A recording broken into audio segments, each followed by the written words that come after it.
예, 6월 첫째 주, 6월 5일, 우리 하나님 말씀 함께 살펴가도록 하겠습니다. 자, 이제 창세기 이제 9번째 시간입니다. 우리 지난주에 이어서 이제 바벨탑 이야기, 민족들의 기원, 계속해서 이제 9장에서 11장까지 두 번째 시간을 나눠가도록 하겠습니다. 우리 지난주 이제 관련된 본문으로 11장 7절에서 9절까지 읽었었는데요. 전체적으로 9장에서 11장까지의 내용을 잘 기억하시면서 우리 다시 한번 오늘 또 창세기 우리 9번째 시간 살펴가도록 하겠습니다. 자, 우리는 지난주 이제 창세기 그 원역사의 마지막 주제인 바벨탑 사건으로 말미암은 그 언어의 분리. 그래서 이제 사람들이 이제 온 지구 곳곳으로 흩어지는 온 열방 민족들의 기원에 관한 이야기를 살폈습니다. 성경의 원역사로 볼 때 여기까지가 온 인류에게 공동적으로 이제 적용되는 인류 전체 역사에 관한 말씀이라고 했죠. 이 이후로는 이제 각 민족들로 분산이 돼서 온 세계에 흩어져 언어별, 민족별로 이제 살아가는 그런 이야기들이 되는 겁니다. 자, 그래서 여기 성경의 역사와 이제 세상이 말해주는 그 역사들이 보여주는 사건들과 잘 연결이 돼야 성경과 역사를 우리가 더불어 살펴갈 때 바른 방향성을 가지고 사실성 있게 이 성경을 묵상할 수 있는 길을 잘 잡을 수 있는 겁니다. 성경적 연대와 고고학적 발견에 의한 세계사 연대에서 다윗 시대쯤 가면 서로 이렇게 그 시간적 차이의 충돌이 없이 잘 맞는데, 여기 원역사 그리고 이제 족장 시대, 아브라함 시대, 그 다음에 출애굽, 사사기까지 좀 이견들이 많아서 조금 우리가 좀 신중하게 잘 살펴가야 됩니다. 자, 지난주 살핀 내용을 다시 잠시 되돌아보면요. 어떤 사람들은 이제 바벨탑 사건에 대해서 뭐 얼마 되지도 않은 인구들이 무슨 하늘에 닿는 무슨 엄청난 건물을 지었냐, 뭐 이런 식으로 말하기도 하는데, 성경의 흐름으로 볼 때 바벨탑은 뭐 그렇게 크고 높은 건물을 뜻하는 건 아니다라는 걸 알았습니다. 자, 이런 질문은 성경의 전체적인 흐름을 잘 알지 못해서 하는 그런 질문들이기 때문에 단지 교회를 다니지 않는 사람들만이 아니라 교회를 다녔다고 해도 성경을 바르게 살펴보지 못하면 세상 사람들과 다를 바 없는 그런 생각들을 할 수 있죠. 자, 무엇보다 중요한 것은 바벨탑의 규모가 아니라 바벨탑을 쌓고자 했던 목적이라고 그랬는데요.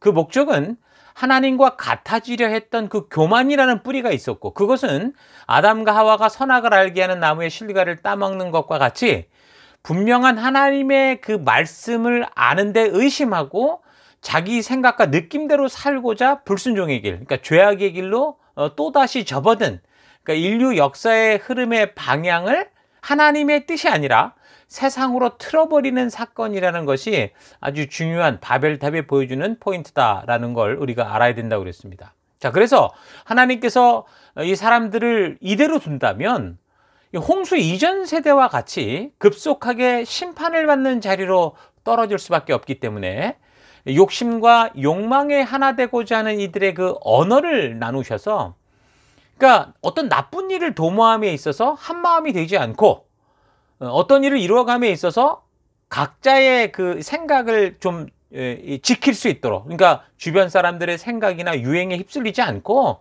각자가 생각하고 하나님께로 받았던 그 이 사명들을 잊지 않고 바르게 세워갈 수 있도록 그렇게 함으로써 서로가 서로에게 말하자면 파수꾼이 되어줄 수 있는 그런 삶의 분위기를 만드신 거죠. 언어의 분리를 통해. 그래서 이제 이 족속들이 이 지구의 인간들이 오랜 시간을 계속 살아갈 수 있도록 그렇게 하신 조처였다 그랬습니다. 예를 들어서 요즘 세계의 그 배부른 나라들, 보통 이제 그 잘 산다고 하는 나라들에서 보면 동성애를 이제 공인하는 그런 분위기가 아주 팽배하지만요. 여전히 뭐 아프리카 지역이나 또는 종교적인 이해의 차이, 그러니까 각 민족의 문화의 차이에 따라서 이걸 완전히 다르게 생각을 해서 어느 곳에서는 이제 동성애가 완전히 죄악이라는 것을 확고하게 하는 그런 나라와 그런 민족들이 있죠. 그러니까 만약 모든 세계와 나라와 민족이 하나같이 똘똘 뭉쳐서 이런 동성애, 성경이 분명히 죄라고, 하나님이 죄라는 것을 말씀하신 이 동성애를 온전한 것으로 인정한다면 바로 이제 그것이 소돔과 고모라의 심판으로 이어지는 것이고 홍수 심판과 같은 그런 일들이 벌어질 것인데, 이렇게 지금 세상의 욕정에 타협하지 않고 어떤 이유로든 하나님이 말씀하신 그 뜻대로 그렇게 나아가는 그런 사람들, 그러니까 그게 믿음 때문이든 믿음이 아니든 간에 하나님의 뜻대로 하나님이 말씀하신 그 주장을 계속 이렇게 지켜가고자 하는 그런 민족들과 그런 그룹들로 인해서, 그러니까 그렇지 않은 이 동성애를 쫓아가는 족속들이 다시 한번 생각하게 되고 회개할 수 있는 기회를 받고 있는 거다라고 볼 수 있다는 거죠. 한꺼번에 이게 그냥 다 같이 동성애로 이 온 세계가 치우쳐져 버렸다면 아마도 소돔과 고모라의 심판과 같은 똑같은 일들이 있었을 것이고, 더 심하면 홍수 심판 같은, 홍수 심판은 아니어도 이 세상의 끝이 빨리 오지 않았을까, 그렇게 생각할 수 있다는 겁니다. 그래서 이런 사실을 잊지 말고 우리도 우리가 살아가는 이 사회에서 분명한 하나님의 뜻을 알게 하고 외치는 그런 일들을 우리가 부지런히 해 나가야 되는 것을 잊지 말아야 됩니다. 그래서 그리스도인으로서 우리가 이 땅을 살아갈 때요, 본의 아니게 이 하나님의 분명한 뜻을 지키기 위해서 지금 세상이 주장하는 욕심과 욕정과 음란과 싸우는 그런 싸움꾼이 될 수도 있을 거라는 걸 우리는 각오를 해야 됩니다. 그러니까 모든 삶에 있어서 결정되기 전에 바르게 이야기하고 온전하게 그것을 고치지 않으면, 그것이 한번 결정되고 난 후에는 그 결정대로 다 모든 게 끌려가기 때문에 우리는 그 이전에 하나님의 분명한 이 가치와 하나님의 뜻을 온전히 이 세상 가운데 전할 수 있는 자가 되어야 된다라는 겁니다. 요즘 한국에서도 큰 이슈가 되고 있는 차별금지법 같은 것이 그 예가 될 것인데요.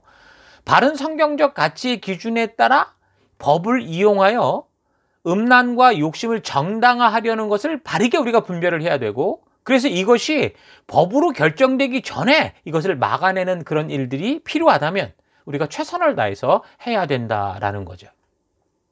자, 그러니까 홍수 이후 시대의 흐름을 이렇게 이제 우리가 보통 이제 흐름을 좀 유추해 본다면, 홍수 이후에 불과 100년 정도도 안 된 그런 시기에, 그런 100년 정도도 안 된 그런 시기에 이 노아가 그때 한 701세, 700세쯤 됐겠죠. 600세 때 홍수가 일어났었으니까. 그때 이제 바벨탑 사건이 벌어진단 말입니다. 그래서 그런 걸 통해 볼 때 홍수 이후의 후손들이 이제 점점 늘어나면서 처음에 아라랏산에 정착을 했다고 그랬는데, 그 산으로부터 이제 내려오기 시작하면서 아마도 큰 강 유역, 그러니까 메소포타미아 지역 여기저기 흩어져 살면서 하나님 말씀대로 생육하고 번성해 갔을 거로 봅니다. 그런데 분명한 것은 그들이 점점 하나님을 잊어가고 하나님이신 말씀의 가치가 점점 저들에게서 식어져 가고 잊혀져 가고 있었다라는 거죠. 처음 노아와 그 가족들은 이 메소포타미아 지역의 남부 지역인 수메르 지역에 정착을 한 게 된 것 같은데, 그곳에서 차츰 삶의 이제 안정을 취하며 보다 이제 발전되고 넓은 지역으로 이제 확장을 꿈꾸었겠죠.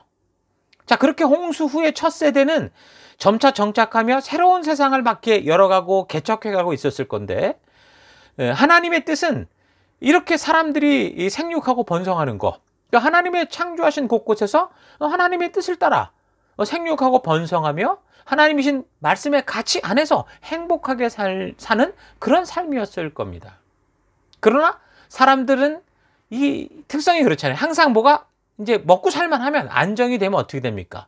본질적인 것보다 본능을 채우고자 하는 그런 일들에 집중하는 경향이 있습니다. 그러니까 본능의 욕구를 채우며 자기가 원하는 대로 욕심을 따라 살고자 하는 것이 모든 죄의 시작이 되는 것처럼, 그래서 홍수 이후 시대는 점차 어떻게 됐습니까? 하나님의 뜻을 따라 살려고 하기보다 하나님의 그 뜻을 잊고 홍수의 심판을 잊어버리고 이제 자신이 추구하고 자신이 요구하고 자신의 욕심 따라 자기의 만족을 위해 살아가는 그런 분위기로 흘러간 것으로 우리가 볼 수 있죠. 뭐라고 말합니까? 그들은 말하기를 성읍과 탑을 건설해서 그 탑 꼭대기를 하늘에 닿게 하여 우리 이름을 내고 온 지면에 흩어짐을 면하자라고 합니다. 근데 이것만 딱 읽어봐도 어때요? 생육하고 번성하여 땅에 충만하라 라고 하신 그 분명한 하나님의 뜻과는 뭔가 이제 다른 방향으로 잘못 흘러가는 걸 볼 수 있죠. 자기들의 이름을 내자. 그러니까 직역하면 우리 스스로를 위하여 이름을 새기고 라고 번역이 됩니다.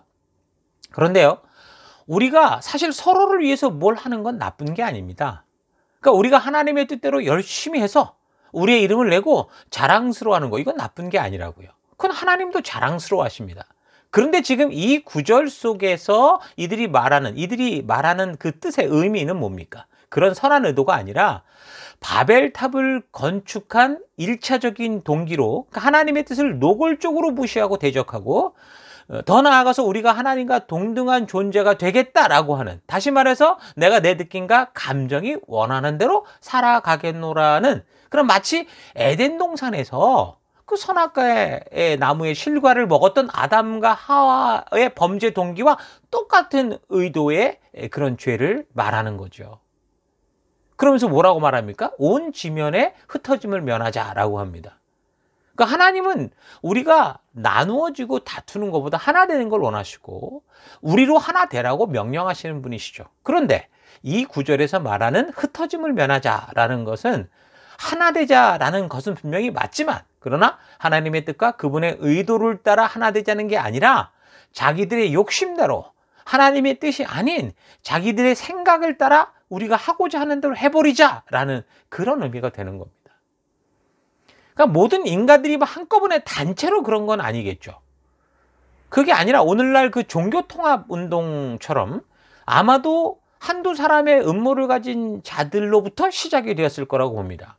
그래서 이런 저들의 욕심을 자극하는 말에 마치 하와가 사탄에게 자극을 받아 넘어가듯이, 그렇게 대부분의 사람들이 결국에는 욕심, 탐욕이라는, 그러니까 자기의 만족을 위한 그 길에 휩쓸리면서 결국은 죄악된 길로 스스로 선택하며 나아가 버리는 겁니다.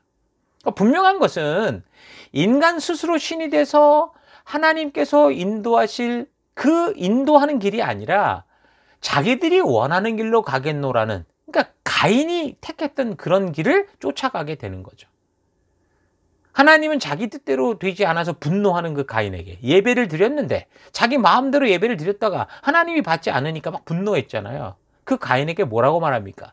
죄가 너의 문에 도사리고 앉아서 너를 지배하려고 하니 너는 그 죄를 잘 다스려야 된다라고 분명하게 말씀을 해 주셨는데, 근데 가인은 어떻게 했어요? 하나님이 그런 분명한 뜻을 듣고 알았음에도 불구하고 결국에는 자기의 자유의지를 가지고 자기 욕심대로 자기 만족대로 행했죠. 어떻게 했어요? 동생을 살인하는 그런 길을 걸어가게 됩니다. 그러니까 바벨탑을 쌓겠다고 모인 지금 이 백성들이, 그러니까 아담과 하와가 저질렀던, 그러니까 뭐예요? 하나님처럼 되고자 했던, 그러니까 하나님의 뜻과 나는 상관없다, 내 마음대로 가겠다고 했던 그런 죄와 더불어서, 그러니까 하나님의 뜻을 노골적으로 거부하고 자기 욕심대로 사는 그런 길을 선택하는 그런 가인의 죄를 동시에 저지르겠다. 아담과 하와와 같은 죄, 가인과 같은 죄를 동시에 저지르겠다라고 하는 거죠. 바벨탑 사건이 바로 그 사건입니다. 그 바벨이라는 이 말의 뜻이 혼란, 말의 혼란, 이런 뜻이 있는데요. 고대 아시리아에서는 이 바벨을 뭐라고 또 말을 하냐면 신의 문이다, 하늘의 문이다, 그런 뜻으로 사용을 했습니다. 자, 그렇게 보면 바벨탑 사건은 인간이 하늘의 문을 열고 자기가 신이 되고자 했던 그런 사건이라는 걸 알 수 있죠. 온 인류가 심판을 받는 무서운 일을 겪고 나서 새로운 삶의 그런 기회를 받아서 함께 살아가면서 좀 과거보다 발전하고 삶이 좀 나아지면 하나님의 뜻대로 순종하고 하나님이 우리에게 부탁하신 그런 일들을 따라 순종하는 그런 삶을 사는 게 아니라 하나님 대신 자기가 신이 돼서, 그러니까 자기 욕심과 만족대로 살기 위해서 사람들을 위해 군림하려는 그런 사탄의 목적이 또다시 드러나고 있는, 그게 바로 바벨탑 사건이라는 겁니다. 어느 시대든 간에 영웅들이 나오죠. 영웅들은 어떤 존재입니까? 항상 어려운 시기, 위기의 시기에 그 대중들 앞에 나와서 어떻게 해요? 대중들을 이끌고 그 위기를 극복하는 그런 힘들을 발휘하죠. 그러면 사람들은 그런 존재를 어떻게 해요? 상당히 높이 평가하고 그런 극적인 위기로부터 자신들을 구해서 평화를 준 것을 찬양하고, 심하면 그들을 마치 신이나 된 것처럼 떠받드는 것을 볼 수 있습니다. 오늘날 뭐 운동 경기 같은, 특히 국가와 국가 대항에서 지고 있었는데 역전을 시킨 그런 선수들을 보십시오. 그들을 어떻게 지금 모든 국민들이 취급하고 있는가. 사실 그런 위기는 어떻게 보면 사람의 힘이 아니라 하나님의 은혜로만 극복되는 건데, 사람들은 지금 영적으로 실제를 주도하는 하나님의 은혜를 보지 못하고, 하나님을 보지 못하고 어떠는 거예요? 겉으로 드러나고 있는 그런 사람, 그런 사람을 영웅으로 높이고 찬양하고 숭배하려고 하는 거죠. 근데 그런 분위기 속에서 그런 영웅적으로 찬양을 받게 되는 그런 존재, 그런 사람들이 좀 겸손하게, 자기도 알죠. 이건 나의 힘과 능력이 아니라 누군가 도왔다. 그러니까 하나님의 그런 어떤 도우심이라는 걸 알 텐데, 그러니까 하나님의 그래서 종되었다, 도구되었다라는 걸 잊지 않아야 되는데 어때요? 많은 사람들의 경우 이 사람들의 영웅적인 찬양을 들으면 스스로가 정말 대단한 존재가 된 것처럼 착각을 합니다.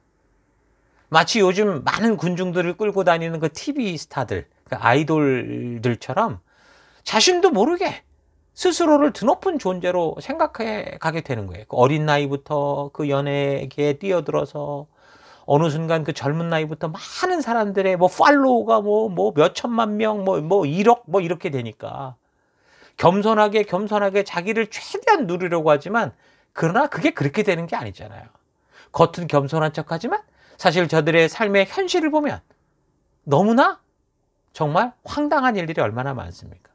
사람들이 열광하는, 자기를 보고 열광하고 막 찬양을 하는 그런 모습들을 보고, 또 저들이 무조건 막 그냥 좋아해주고 막 힘을 실어주는 그런 걸 즐기게 되죠. 그래서 언제부터인가는 그런 군중들 위에 서서 높임을 받고 인기를 누리는 게 당연한 것처럼 알게 되는 겁니다. 그래서 이런 높은 인기 끝에 이제 대중들이 또 다른 사람을 향해 그런 이 눈길을 돌리면 그걸 견디지 못해서 자살하게 되는 경우도 얼마나 많습니까? 그래서 실제 위기로부터 구원하여 주신, 정말 그런 기회를 주신 창조주 하나님의 은혜를 잊어버리고, 자기가 그렇게 하나님의 통로가 되었다라는 걸 잊어버리고, 마치 자기가 세상을 구해낸 듯이 하나님을 찬양하고 높여드려야 될, 하나님께 영광을 돌려드려야 될 그 자리를 자기가 대신해서 그 영광을 독차지하며 인간들 위해 우뚝 서서 군림하고자 하는 거죠. 그런 똑같은 모습이 바로 그때 시대의 그 왕들의 존재였을 건데, 과거의 역사들을 보면 이런 사람들이 이제 더 교만해져서 직접 자기를 이제 신이라고 하거나 신의 아들이라고 우기거나, 그러니까 말도 안 되는 그런 신화들을 만들어서 자신의 그 존재를 결국 하나님과 같은 위치에 올려놓는 그런 역사들이 생겨나기 시작한 겁니다. 여러분, 그것이 고고학을 통해 드러나고 발표되는 이 수메르 문화와 그 시대에 연결되어 나오는 그 역사들의 현장입니다. 그 메소포타미아 역사에서 그 아카드 왕국에 사르곤이라는 사람을 이은 다음 왕이 나람신이라는 왕이었는데, 이 사람이 스스로 신이라고 주장했던 그 기록이 있어요. 이건 세계사가 그 증거로 보여주는 최초의 인간이 스스로를 신이라고 말하는 근거일 겁니다. 그러나 성경적 역사와 연결해서 볼 때 이것은 어떤 거예요? 이미 바벨탑 사건에서 벌어진 그런 일들이었고, 그 이후 모든 지역으로 퍼져나가게 된 인간들이 살아가는 모든 집단 안에서 나타나는 공통적인 현상 중에 하나였다라는 거죠. 그러니까 바벨탑 사건은 결국 뭐예요? 에덴 동산에서 인간의 대표인 아담과 하와를 건드려서 하나님과 같아지려고 했던 그 사탄의 짓거리가 어떻게 된 거예요? 계속 반복되는 그런 일로 말미암아 생긴 거라는 거예요.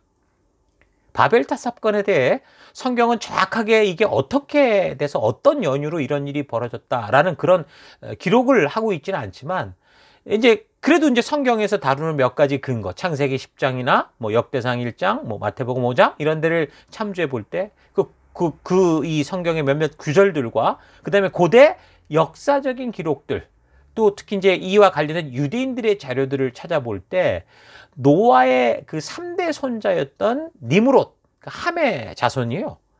이 니므롯이 하나님을 대항한 첫 모반의 주도자라는 사실을 우리가 유추할 수 있습니다. 성경적 근거가 부족하기는 하지만 창세기에서 함의 족보를 다룰 때 니므롯 이 사람에 대해서만 추가적인 설명이 나오는데요. 그 여러 성경 버전과 주석을 따라서 그것을 살펴보면 세상에 처음 나타난 용사다 또는 정복자다라고 하는데요. 하나님이 보시기에도 그는 잔인하고 난폭한 전쟁광으로서 자신의 능력과 힘을 가지고 타인에게 폭력을 가하며 고통을 주는 자라고 그렇게 설명을 하고 있습니다. 이 니무롯이라는 이름의 뜻은 님과 마랏이라는 것이 붙어 있는 건데, 님이라는 것은 높은 사람, 마랏이라는 것은 반역하다 이런 뜻입니다. 대항하다 이런 뜻입니다. 그러니까 높은 사람, 그러니까 하나님이라고 볼 수 있겠죠. 하나님께 반역한다 이런 뜻의 이름이 니무롯인 거예요. 그러니까 성경에 짧게 나오고 있지만 이런 사실들을 근거로 보고 그리고 관련된 역사적 기록과 각 나라에서 전해지는 전설 신화들을 참고해 볼 때, 고대에서 흘러나오는 그런 걸 볼 때 바벨탑 사건은 분명히 이 니무롯과 연관되어 있다고 분명히 볼 수 있습니다. 그러니까 바벨탑 사건은 결국 뭐예요? 에덴 동산에서의 선악과 사건과 다를 바 없는 그런 사건이라고 볼 수 있습니다. 로마서 5장 12절, 이러므로 한 사람으로 인하여 죄가 세상에 들어오고 죄로 인하여 사망이 들어왔나니 이와 같이 모든 사람들이 죄를 범하였으므로 사망이 모든 사람들에게 임하였느니라. 그러니까 인류의 시조 아담은 하나님의 분명한 뜻을 알면서도 선악과라는 그런 금단의 열매에 손을 댐으로써 하나님을 배반하였고, 그러니까 결국 그 한 사람으로 인해서 모든 인류가 죄와 사망의 길로, 그 죄와 사망의 권세에 지배를 받게 됐죠. 그러니까 마찬가지로 홍수로 이전 인류가 멸절되고 그리고 신실한 노아의 가족으로부터 새로운 인류가 다시 시작되었으나 역시 하나님의 분명한 뜻을 알고 있었던 그 시대 사람들, 그러니까 니무롯이라는 이 한 사람이 욕심과 탐욕에 빠져서 우상숭배라는 금단의 열매에 손을 댐으로써 또다시 인류는 이 한 사람으로 말미암아 하나님께서 인도하는 그 길을 떠나서 자기들 욕심대로 걷는 그 가인의 길로 걷기 시작하는 겁니다.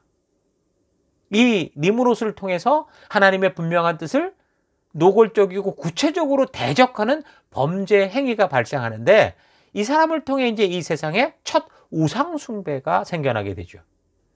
그래서 바벨탑 사건으로 이 언어가 분리되고 열방으로 흩어진 각 족속들의 이 전설과 신화 속에 이런 흔적들이 남아서 같은 죄를 범하고 각종 우상의 모습으로 등장하는 것을 우리는 이 세상 여러 고고학적 자료들을 통해 확인할 수 있습니다. 고고학적 발굴 자료를 보면 니무롯은 거의 신으로 추대받는 것으로 기록되어 있습니다. 히브리 영어 사전을 참고해 보면 니무롯 이걸 찾아보면 아예 신이라고 설명을 해요. 그 예로 뭐 마르둑이다, 그러니까 이거는 고대 바벨론의 신, 태양의 아들이다, 이런 식으로 설명이 나오거든요. 처음 수메르 문명의 주도권은 그 니무롯과 같은 함족 계열들이 가지고 있었고, 그 후에 셈족 계열의 그 아카드 제국이 그 메소포타미아 지역을 지배하면서 이 서로 이제 메소포타미아 지역의 주도권을 함족속과 셈족속이 막 서로 경쟁을 하게 가지기 위해서, 그게 이제 우리가 지금 고고학을 통해 발견돼서 학교에서 배우는 세계사의 고대 역사들이라고 볼 수 있습니다. 그 함족속들이 좀 이기적이고 자기 중심적인 경향이 있었는지 아니면 아주 영악했는지, 고대 우리 역사를 보면 비옥한 땅이다라고 하는 그 초승달 지역 쪽을 중심으로 사람들이 살기 아주 좋은 지역을 거의 다 차지하고 있는 것을 볼 수 있습니다. 그러면서 가는 곳곳마다 어떻게 했어요? 니무롯으로 시작되는 그 우상 숭배를 흉내내면서 자신들의 이 세상을, 자신들이 이 주도하는 그 세상을 다스리고 주도권을 가지려고 자기에게 유익한 우상, 그런 신들을 계속 만들어서 사람들을 통치하고자 하는 겁니다. 그 고대 시대로부터 시작되는 이교도, 우상숭배의 기원 자료들을 찾아 거슬러 올라가 보면 그 시작은 인류 최초의 문명인 수메르 문화, 그러니까 홍수 이후 풍요한 땅을 먼저 차지하고 있던 이 함족 계열 계통에서 나와 있는 것을, 계속 나온 것을 볼 수 있는데요.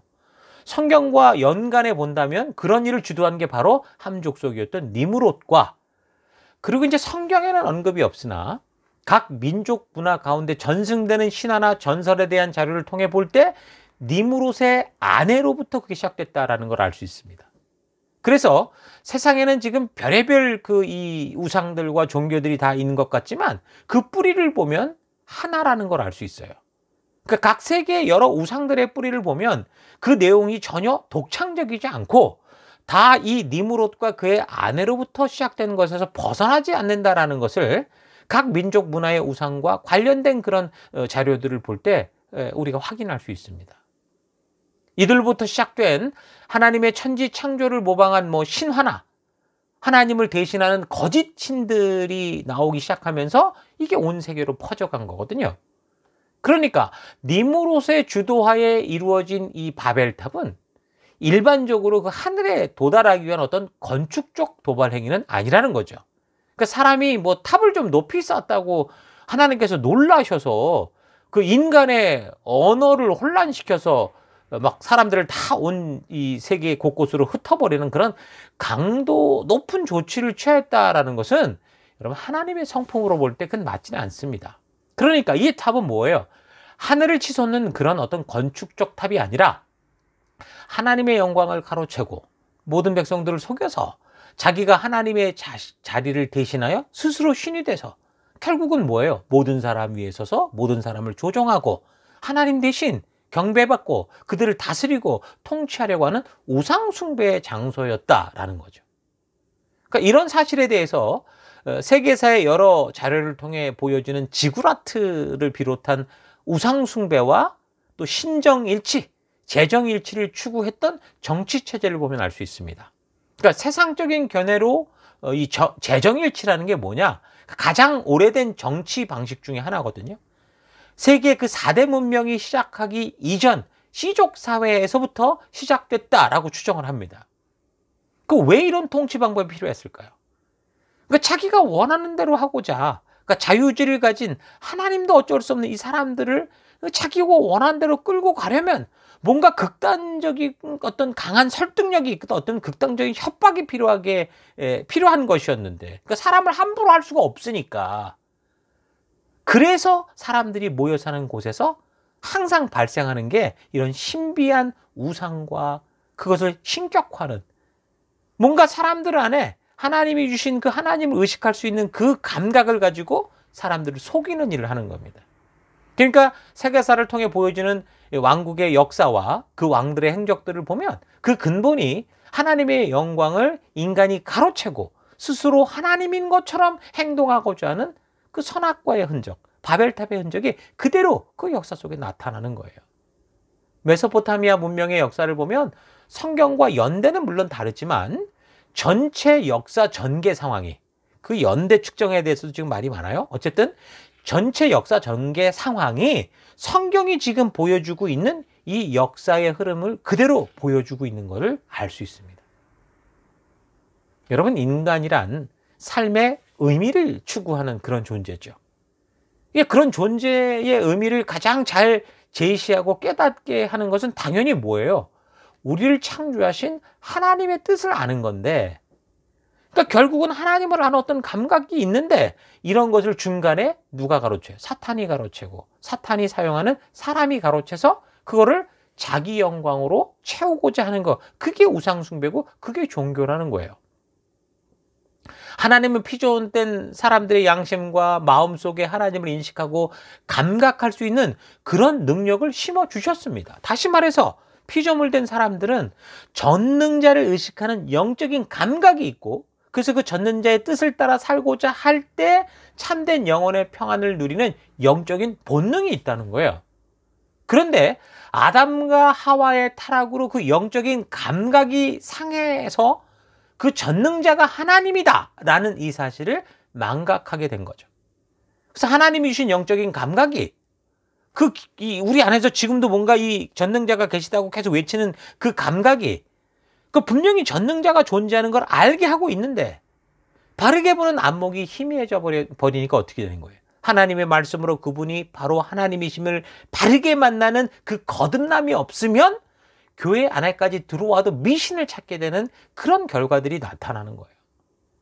니무롯은 이런 사람들의 심리를 잘 파악했던 것 같아요. 그래서 하나님을 소개하고 하나님을 알게 해야 되는 그 자리에 하나님 대신 자기가 꿰차고 들어가는 거죠. 사람들을 조종할 수 있고 사람들을 움직일 수 있는 그런 다른 우상들로 대체를 해서 그런 방법으로 자신이 그런 신이 되고 하나님께 돌릴 영광을 가로채는 엄청난 우상 숭배를 시작한 거예요. 인간들은 그 하나님을 알아야 되는 감각기관을 통해서 오히려 하나님이 아닌 눈에 보이는 것들을 추구하려고 하고 자기의 욕심과 자기의 욕구를 충족시켜주고자 하는 그런 존재를 따라가는 그런 삶을 살고 있는 거죠. 그래서 미신이 됐든 우상이 됐든 대체로 거기에 많이 쓸리는 사람들을 보면 속아서 가는 것보다는 자기의 욕심과 자기 만족을 채워주기 때문에 자기의 이기적인 마음으로 가는 경우가 대부분입니다. 그러니까 바벨탑 사건은 단지 어떤 한 사람의 잘못이 아니라 니무롯과 똑같은 생각과 욕심과 마음을 가진 모든 사람들이 함께 공범이 된 거예요.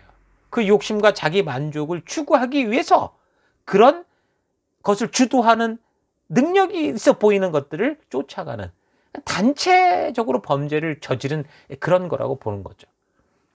그래서 나중에 출애굽해서 그 시내산 율법이 주어지는 그 시기에 또 그때도 어떻게 보면 새로운 창조와 같은 그런 시기라고 할 수 있는데 그때 하나님께서 어떻게 하십니까? 10계명의 첫 계명, 둘째 계명 이런 걸 통해서 우리가 사탄과 타협하고 우상을 섬기는 그런 일들을 절대로 용납하지 않는다라는 것을 분명하게 성문화시켜 주신 거예요.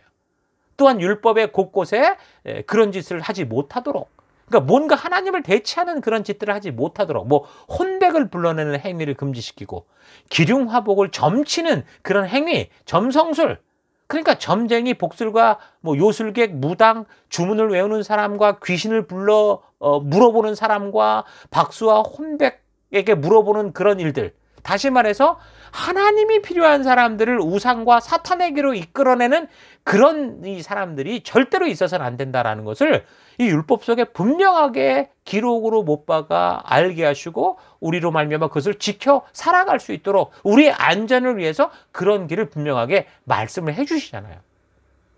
여기 바벨탑 사건을 소개하는 부분에서는 시내산 율법과 같이 우상숭배의 실체나 그런 우상숭배에 대한 하나님의 뜻이 무엇인지 잘 드러나지 않지만 그러나 성경 전체를 통해 하나님은 늘 변함없는 뜻을 전하고 있기 때문에 우리가 이제 성문화된 시내산 율법을 잘 보면요.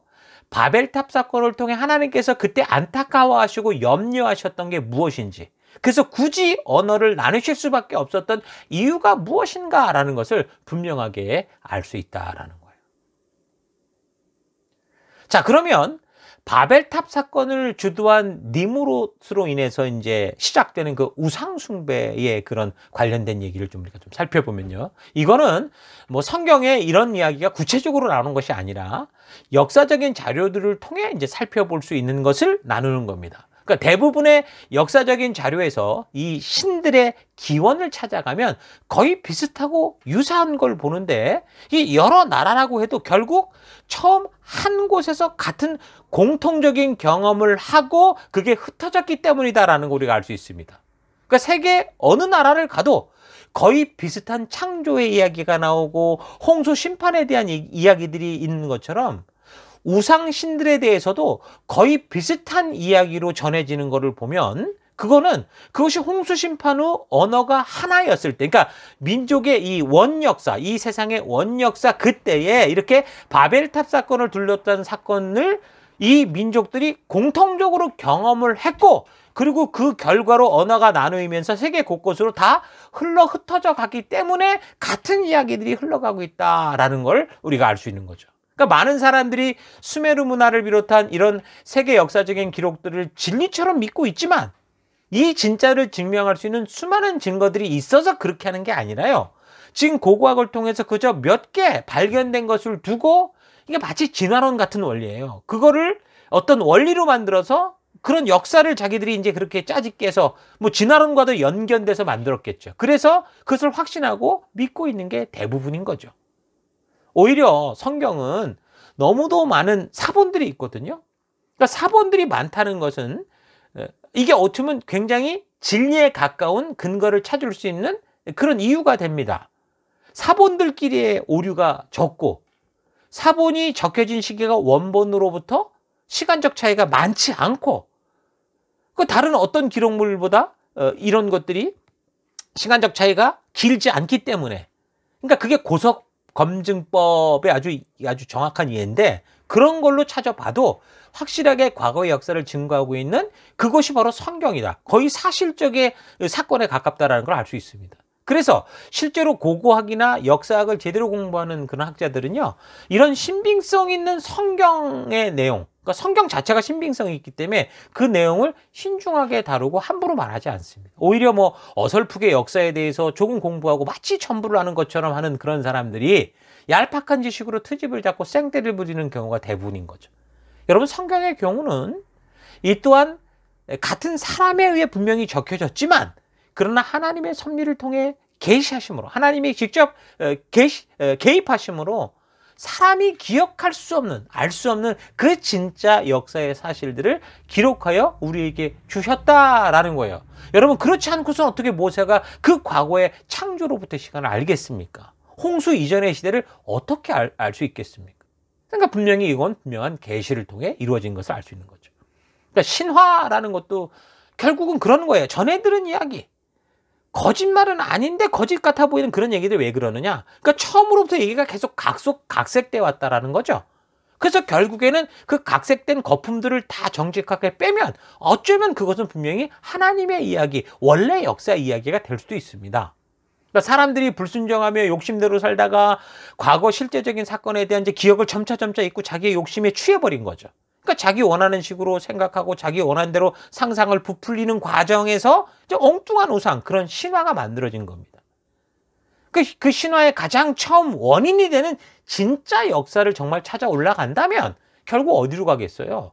홍수 이후 하나님을 대적하며 자기 욕심대로 살고자 최초의 우상을 만들어낸 그 바벨탑, 그 사건, 니므롯과 연결이 되겠죠. 그래서 이 세상의 모든 신화들은 이야기가 결국 거기서부터 흘러나오기 때문에 다 비슷하고 같은 흐름으로 흘러가고 있는 겁니다. 자, 아무튼 니므롯으로 말미암는 바벨탑 사건이 있을 때 인구 증가 법칙으로 따져볼 때 10,000명에서 최대로 잡아야 뭐 150만 정도였는데, 그때 당시 얼마 되지 않은 사람들 중에서 대부분 사람들이 이미 하나님의 길이 아닌 어떤 길이요? 가인의 길, 그러니까 니므롯과 같은 그 길을 걷고 있었다라는 것을 우리가 알 수 있죠. 그러니까 다른 자료들을 참고해 볼 때 니므롯이 결혼한 그 여자의 이름이 세미라미스다라고 얘기를 합니다. 그러니까 이 여자의 이름도 각 나라마다 자기들 식의 신화 속에 존재하고 있어서 분명 존재했던 인물이긴 한데 여러 가지로 많이 각색되고 부풀려져서 전해지는 것으로 보이거든요. 자, 아무튼 니므롯이 이제 먼저 죽게 됐다고 그래요. 그 니므롯이 죽으니까 이 여자가 스스로 마치 여왕처럼 군림을 합니다. 근데 이 여자가 좀 사악한 여자였던 거죠. 자기 스스로를 하늘의 여왕이다 이렇게 자칭하면서 피를 바치는 희생을 막 요구하고, 또 여사제들을 동원시켜서 그 신당을 만들고 신당 내에서 매춘을 시키는 그런 일들도 했다고 하죠. 그러니까 수메르 문화와 관련된 종교를 찾아보면 농사와 관련해서 이런 신화가 있죠. 신들이 흥분해서 하늘에서 비를 풍성히 내리도록 하기 위해서는 그 신당에서 그 신에게 제물을 바치면서 그 신녀들과 성관계를 가져야 된다. 이게 기본적인 풍속이었습니다. 그러니까 더 나아가서 바벨로니아 시대의 여인들은 이런 것까지 있었어요. 일생에 한 번은 반드시 밀리타 여신, 이것도 결국에는 이 세미라미스가 만든 그 가짜 여신으로부터 시작된 건데, 이 여신의 신전에서 남편이 아니라 다른 남자와 육체적인 관계를 가져야 된다라는 풍속까지 이렇게 생겼죠. 그러니까 이런 풍속들이 결국은 최초의 우상 숭배를 조장하던 그런 일, 니므롯과 세미라미스 이런 데로부터 시작됐다라는 것을 알 수 있는 거예요. 이 세미라미스는 그렇게 남편이 죽었음에도요, 아들을 낳습니다. 그럼 뭐예요? 당연히 불륜이었다라는 거죠. 근데 이 여자는 이거를 어떻게 교묘하게 바꿨냐? 마치 처녀가 잉태하여 아이를 낳듯이 미화시키면서 이 아이가 자기의 남편 니므롯이 환상한 거다, 이런 식으로 사람들을 속였습니다. 그래서 그 이름을 단무지다라고 그렇게 불렀고, 그를 태양신으로 추대를 하죠. 그래서 이런 식의 태양신 이야기는 어느 나라나 다 존재하고 있고 각자 뭐 다른 이름으로 불릴 뿐 같은 존재다라는 걸 우리가 알 수 있어요. 그러니까 이 여자는 자기가 사생아를 낳았으면서도 이 단무주가 바로 태초의 타락 사건에서 나왔던 여인의 후손 곧 구세주다라고까지 주장을 하죠. 그러니까 창세기 3장 15절에 하나님이 그렇게 말씀하셨던 그거다 이렇게 주장을 하는 거예요. 그렇게 보면 비록 전설의 기록을 가지고 얘기를 하는 거지만 그러나 이것도 분명히 하나님의 뜻이 계속 전해지고 있었고 이 니므롯이든 세미라미스든 분명한 하나님의 뜻을 알고도 있었다라는 거겠죠. 아무튼 이런 짓을 하는데 이 여자는 어디까지 하느냐? 자기 몸에서 난 이 자기 아들 단무주와 결국 결혼을 합니다. 그렇게 되면 어떻게 되는 거예요? 단무주가 태양신이라고 그랬으니까 태양신과 결혼을 한 셈인 거예요. 그래서 이 여자는 스스로 신의 아내인 동시에 그 다음에 신의 어머니도 되는 거예요. 태양의 어머니가 되는 거예요. 그래서 이런 유래로 사람들은 단무주를 신으로 섬기고 이 세미라미스를 신의 어머니 곧 여신으로 섬기게 되는 겁니다. 세미라미스는 이렇게 음녀임에도 불구하고 스스로 여신의 어떤 기원, 여신의 최초 여신이 되고 어머니신, 아들신, 남신, 여신, 그러니까 모든 우상의 시작을 거기로부터 만들어낸 거죠. 이런 단무즈에 대한 성경적 관련 근거는요, 에스겔 8장을 참고해 보면 유대 말기에 예루살렘 성전이 그렇게 부패한 걸 하나님이 아시고 이제 거의 타락으로 가는, 그러니까 이 심판으로 가는 그때 그 부패한 예루살렘의 타락상을 보여주시는 가운데 이 에스겔을 그 포로된 거기서 태어난 에스겔을 이 머리채를 잡아다 끌어다가 여호와의 전으로 가는 북문 거기를 보여주는데 거기에 가봤더니 여인들이 바로 이 단무즈를 위해서 애곡하더라 그런 얘기가 나와요. 그러니까 하나님께서 유대 민족의 타락을 보여줄 때 이 단무즈라는 여기서 지금 나오는 지금 말씀드린 이런 태양신의 어떤 근거가 된 이 사람에 대한 얘기가 나온다는 거죠. 이런 일들이 성경에 나오고 있는 바로 니므롯과 관련된 일이니까 결국 바벨탑 사건이 있기 전부터 이런 일이 있었다고 볼 수 있고요. 그런 계기가 돼서 결국에는 이 니므롯이 결국 바벨탑 사건을 주도하는, 결국 우상 숭배를 완전히 조장하는 그런 일이 됐다라고 보는 거죠. 그래서 바벨탑을 쌓다가 결국에는 하나님의 그런 언어를 나누시는 그런 일들로 인해서 세계 곳곳으로 흩어져 버렸고, 그러니까 그런 사람들이 결국에는 똑같은 걸 보고 이런 짓을 했을 거니까 결국 그 어디를 가든 간에 그들이 가는 곳마다 신을 만든 어머니 신, 아들 신 이런 걸 섬기는 이런 분위기가 되는 거예요. 그러니까 우상숭배, 그런 우상숭배에 아주 모든 이 흩어진, 반역을 하다 흩어진 모든 민족들에겐 어떻게 보면 굉장히 익숙한 그런 우상숭배였다라는 거죠.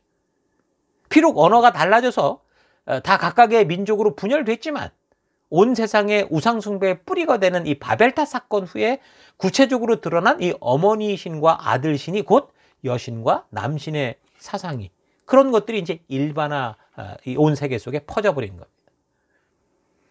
이런 식으로 뿌리가 같다는 증거는요, 각 나라에 나오는 신들을 살펴보면 알 수 있는데 뭐라고 얘기해요? 중국에서는 성모 이렇게 불러요. 독일에서는 헤르타, 스칸디나비아 지방에서는 디사, 에투리아 지방에서는 누트리아, 드루이드교에서는 바르가 파티튜라, 그리고 인도에서는 인드라니 또는 데바키, 그 아들을 또 말하는데 크리시나, 수메르인들에게는 나나, 로마에서는 그걸 비너스, 또 아들을 주피터 그렇게 불렀죠.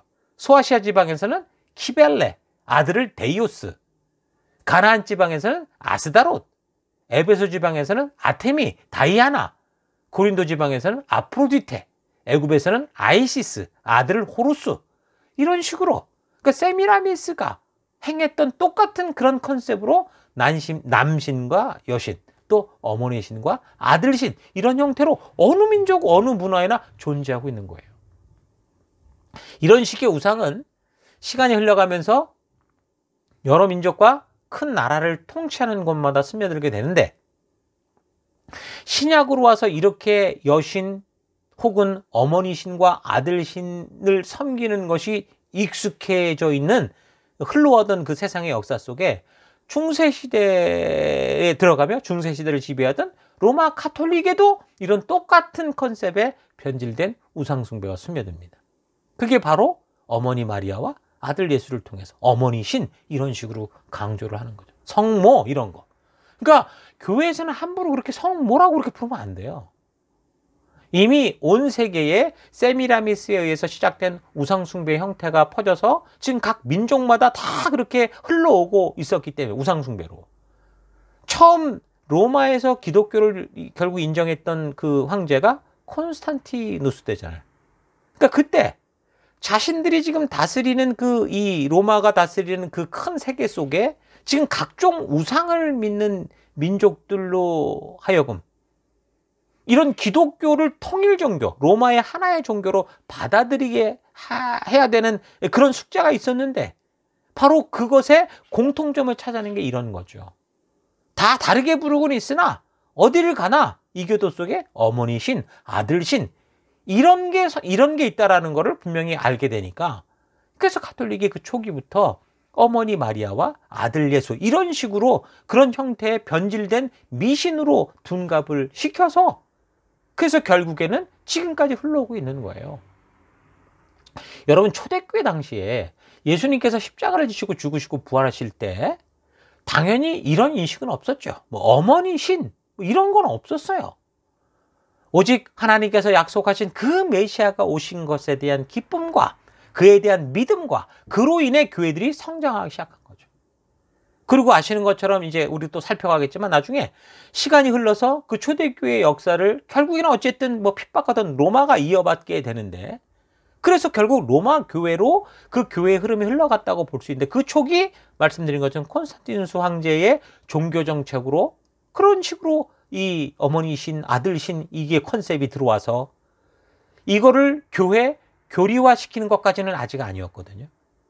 시초는 있었으나 그런데 100여 년이 지난 AD 431년 에베소 공의 그러니까 콘스탄티누스 황제로부터 100여 년이 지난 431년 에베소 공의회에서 이 카톨릭 이 공의회가 뭐라고 얘기하냐 마리아가 그리스도의 어머니냐 마리아가 하나님의 어머니냐 그러니까 크리스토코스냐 데오토코스냐 이런 문제를 가지고 그 종교회의에서 논쟁을 하다가 하나님의 어머니다라고 결정을 합니다. 그러니까 예수님께서 삼위일체 하나님이시니까 하나님의 어머니가 아니겠느냐라는 결론이 내린 거죠. 그렇게 되니까 카톨릭의 교리대로 하면 마리아가 하나님보다 높은 존재가 되는 게 당연하게 받아들여지는 거예요. 그래서 예수 그리스도의 복음으로부터 변형되고 변질되기 시작한 것이 그게 바로 중세 카톨릭이고 오늘날까지 이어오는 카톨릭입니다. 초대교회 시기 예수님의 제자들과 사도 바울 같은 이런 많은 이 믿음의 선배들의 목숨 건 복음 전파 후에 불과 300~400년 정도가 지나지 않은 후에 이런 일이 벌어진 거예요.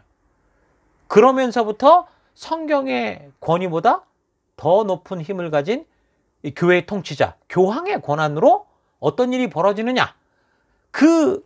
결국 종교를 가지고 사람을 통치해야 되는 심지어 그 왕들까지 좌지우지해야 되는 그런 이 긴박한 상황 속에 종교를 이용해서 어머니신 아들신 이런 것들을 이용해서 이제는 막 이상한 잡교들의 의식들을 막 만들어가지고 그런 걸 막 수없이 이제 만들어 가게 되는데 그걸 성경적으로 분명히 원칙대로 보면 여러 가지 말도 안 되는 그런 일들을 계속 해나갑니다. 왜 그렇습니까? 성경보다 높은 권위의 교황이 그걸 만들어내니까.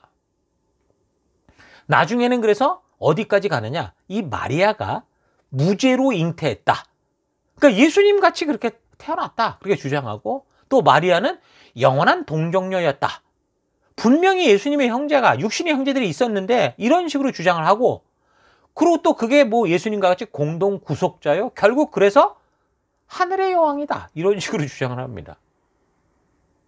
그런 것이 그냥 과거 그 당시에만 그랬냐가 아니라 마리아가 하나님의 어머니가 된 게 결국에는 AD 431년 에베소 공의회라고 그랬잖아요.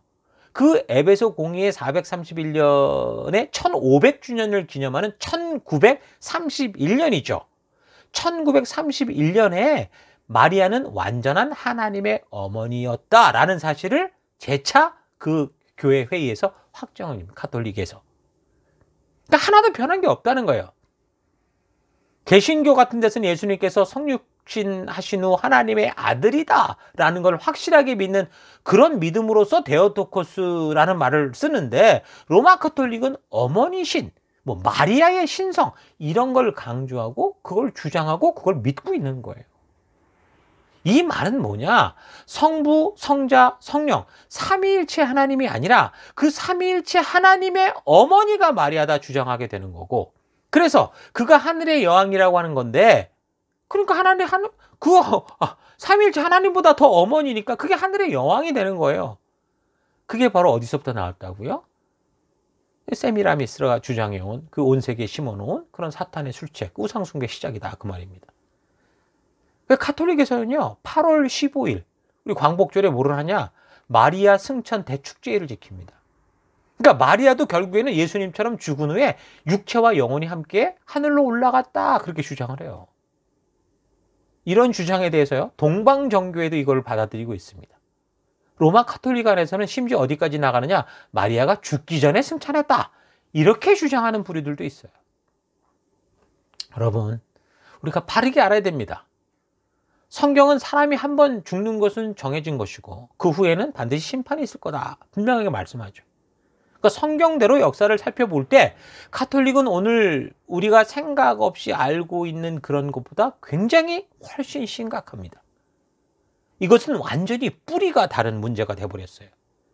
그런데 놀랍게도 오늘날 많은 유명한 목사들과 교회들이 가톨릭이 주도하는 이른바 교회 통합운동에 넘어가서 이제 아예 종교 통합운동인 에큐메니칼 그 운동에 많이 참여하고 있는 걸 볼 수 있습니다.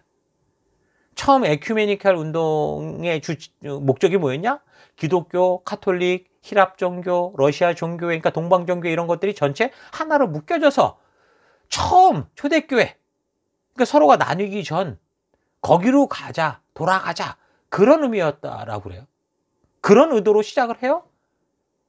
근데 초대교회 이후에 같은 뿌리에서 서로가 이렇게 갈라지게 된 것이다, 그렇게 말을 하고 주장을 하는 거죠. 근데 이거는요, 같은 뿌리의 문제가 아니에요.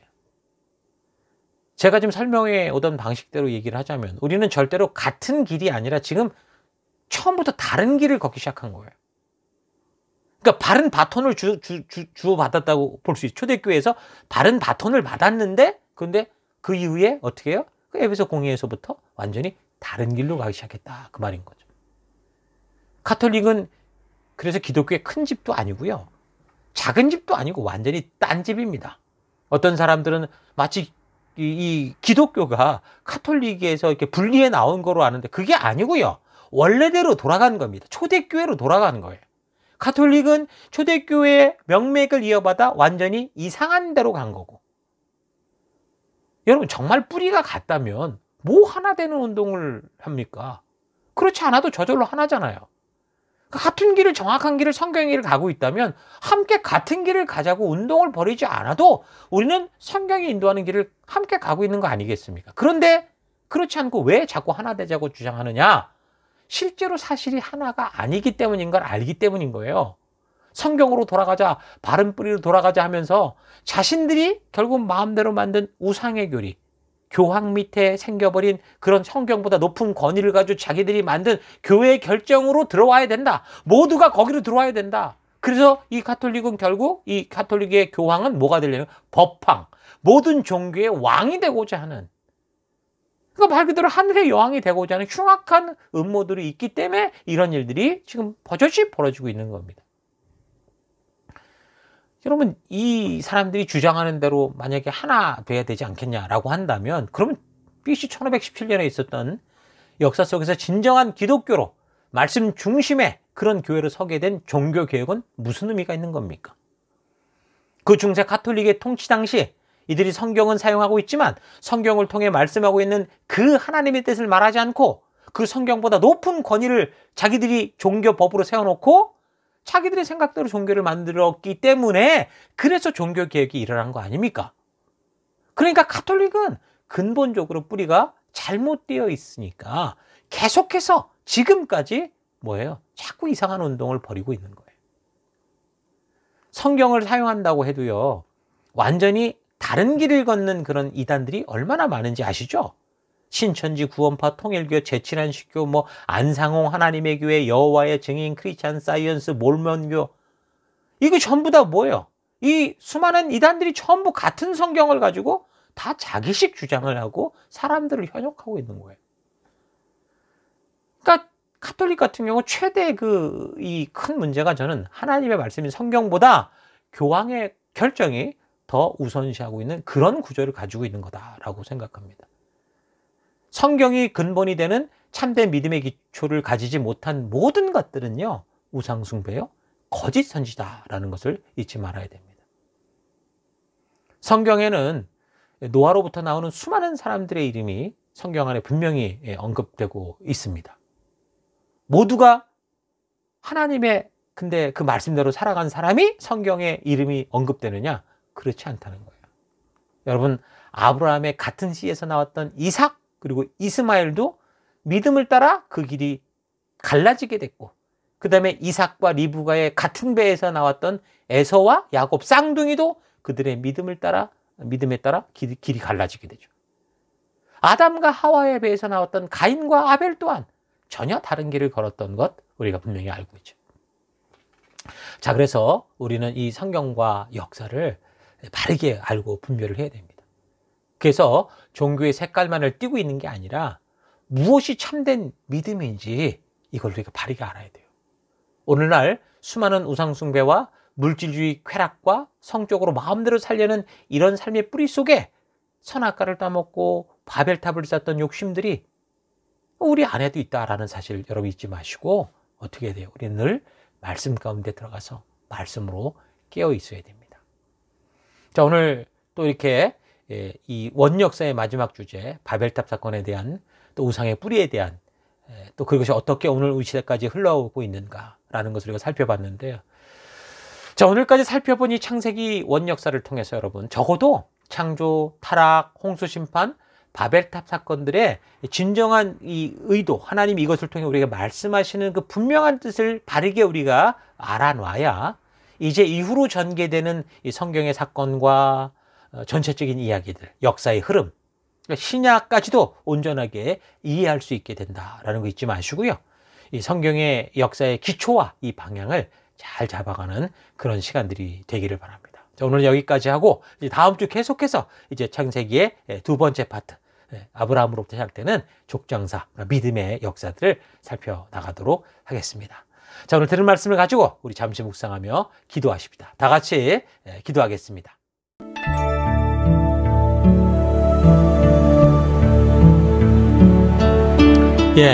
나는 지금 진실로 어떤 길을 걷고 있는지 좀 우리가 말씀을 생각해 보면서 깊이 좀 생각해 보기 바랍니다. 묵상해 보기 바랍니다.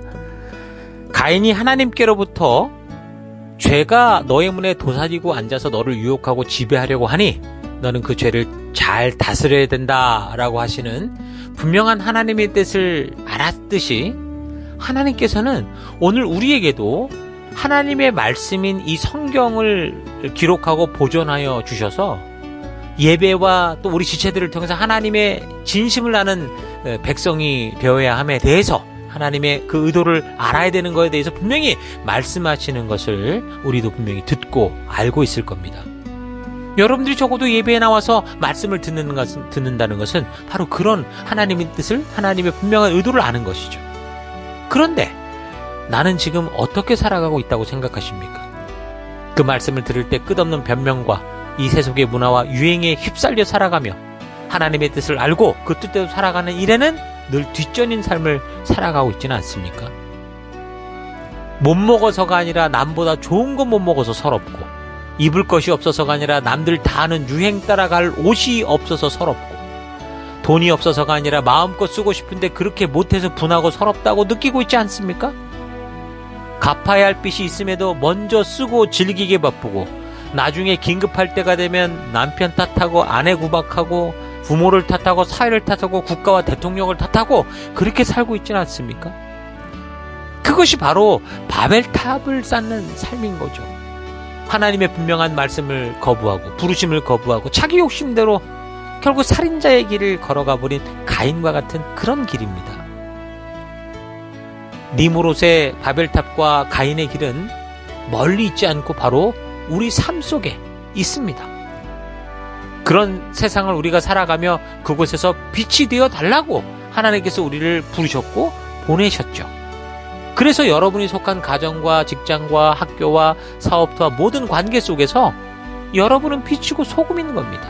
그 어둠 속에서 방황하는 사람들을 생명의 길로 인도할 유일한 하나님의 왕같은 제사장이요 거룩한 나라인 거죠. 바벨탑을 쌓기 바쁜 이 세상, 그러나 우리는 보냄을 받은 바로 이 세상 속에서 저들과 함께 이 어둠 속을 살아가지만 하나님이 우리를 그 어둡기에 보낸 그 빛된 진정한 빛이요 소금된 여러분과 제가 되기를 축원합니다. 우리가 말씀으로 깨어있자면 금세 이 세상의 길에 바벨탑을 쌓는 그 길에 우리가 빠질 수밖에 없다라는 이 사실 잊지 마시고 오늘 말씀을 생각하시면서 우리 함께 잠시 기도하기 원하는 것은 첫째, 하나님의 말씀으로 날마다 깨어있지 않으면 우리는 언제라도 바벨탑을 쌓는 이 세상의 급류에 휩쓸리는 존재다라는 걸 알면서도 늘 말씀으로 무장하기를 미루고 이 세상의 유행과 나의 만족과 유익을 위해 살아왔던 것을 회개합니다. 기도하시고요. 두 번째, 하나님 빛으로 이 땅에 보냄을 받아 예수님의 사랑으로 참된 빛이요 생명의 길을 알리는 하나님의 자녀가 되었는데 하나님의 자녀의 신분으로 보냄을 받아 이 땅을 흉내내고 유행을 따라 살아가는 그런 삶이 아니라 진실된 빛과 소금된 삶을 살아가는 내가 되기 원합니다. 기도하시고 마지막, 하나님 남 탓하는 인생이 아니라 하나님께서 주신 이 삶의 기회 동안 어떤 환경과 상황이 다가와도 타협하지 않고 오직 하나님의 말씀을 따라 믿음의 길을 걷는 왕같은 제사장의 삶 살아가기 원합니다. 하나님 그 길로 인도하여 주옵소서. 내가 그 길로 나아가기 원합니다. 다 같이 잠시 기도하겠습니다. 기도하십시다.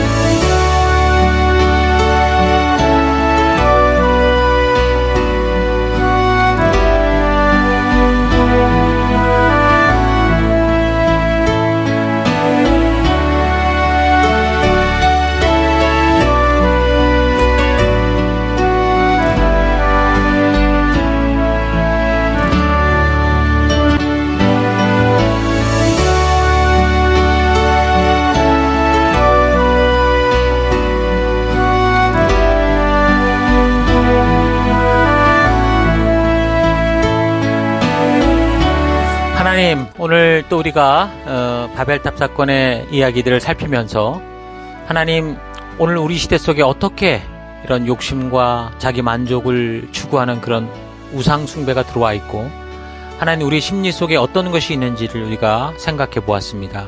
그래서 하나님, 우리가 하나님의 말씀으로 날마다 깨어있지 않으면 우리는 언제라도 바벨탑을 쌓는 이 세상의 그런 급류에 휩쓸리는 존재다라는 걸 우리가 분명히 알 수 있는데, 그런데도 늘 말씀으로 무장하기를 미뤄왔고 또 이 세상의 유행과 나의 만족과 유익을 추구하는 삶을 살아왔던 것을 회개합니다.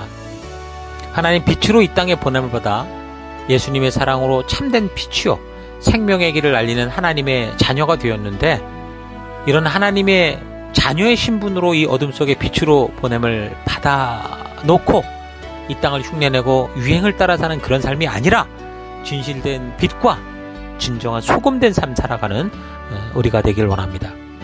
남 탓하는 인생이 아니라 하나님께서 주신 이 삶의 기회 동안, 내가 살아가는 동안 어떤 상황과 환경이 내게 다가와도 그 상황 속에서 하나님이 세상과 타협치 않으며 오직 하나님의 말씀의 가치를 따라 주님이 인도하시고 먼저 걸어가신 그 믿음의 길을 걷는 하나님 왕같은 제사장이요 열방의 거룩한 제사장다운 그런 삶을 살기 원합니다. 그런 길을 걷기 원합니다. 하나님, 이 한 주간도 그래서 우리를 부르신 그 길 가운데 우리 주님과 동행하는 그런 귀한 삶 살기를 간절히 바라옵고 예수님 이름으로 기도했습니다. 아멘.